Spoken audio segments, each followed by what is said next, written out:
Hey guys, Rook Knight here. Thanks for joining me. I thought I'd go and continue the journey of my pick making with you and show you my latest pick. I've also personally think that it's the best one I've ever made, so I thought I'd share with you so far what I have done and let you see what I've created. So here's my newest one and probably the best one I've ever done. Here's the profile. Nice and shiny, I got it. A little bit of fingerprints on it. Hold on, I'll wipe that off. But there's the profile of it. This is actually bloodwood, and honestly the camera's not doing it justice. I was hoping with enough lights I had would you be able to see, but this stuff just glows. I mean, it's just ridiculous. It's beautiful. This doesn't have anything on it other than just sanding. I just sanded it to about 1500 grain sandpaper, and the wood is just incredible. It's very heavy. It's similar to like an oak almost feeling with the weight of the wood. Very dense, but really fun to work with, and really a pleasure. But I thought I didn't glue this up yet or use resin to seal it up yet, so I thought I would take it apart and explain a little bit what I did. So inside here we have our pick that I made, and with the pick that I've made, this is it right here. And what I did is I have some 1095 spring steel, some feeler gauge stuff, and I cut about a 6-inch piece off of that, and then I go to town with my little mini Dremel and I cut it all, shape it all, and get what I need out of it. And that was the shape that I came up with.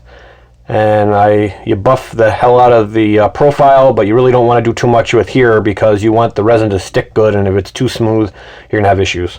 And what I did with making the handle, I had a block of bloodwood here, and I don't have any heavy machinery, so everything had to be done by hand. So what I did is I put it inside my vise, and with a metal ruler strapped to the side, I was able to gauge it and be able to saw it into pieces. And that, actually I'll show you the saw I have.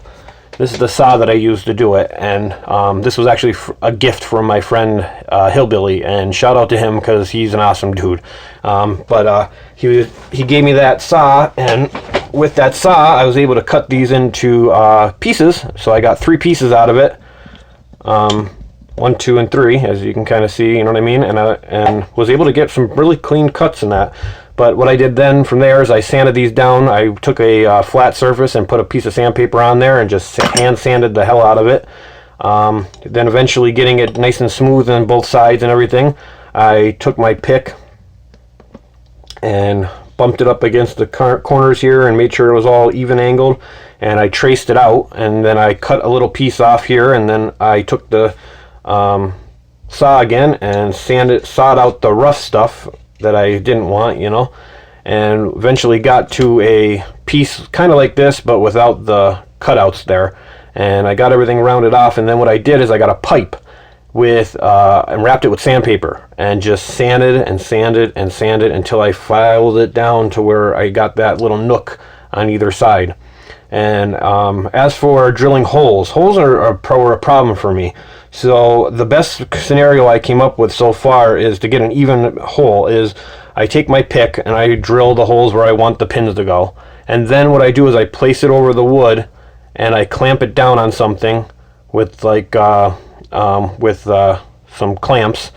And then after I drilled the holes here and I'm trying to drill new holes, I'll actually use this little trick I made. So this is one of those brackets that you stick into a drywall, and then when you put the tighten the screw that comes with it, it spreads out.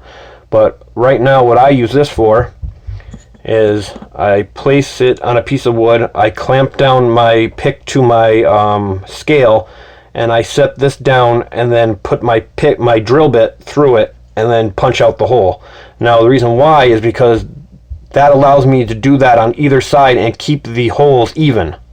If I were to just freehand a drill and just go try to drill a hole, it would end up being a little cockeyed, it'd be a little to the left, a little to the right, and then when I went to go do the same hole for the same side, it would be a little bit different too. So when trying to put a pin through it, it's not going to happen. The pin's not going to go, it's not going to close, nothing's going to work.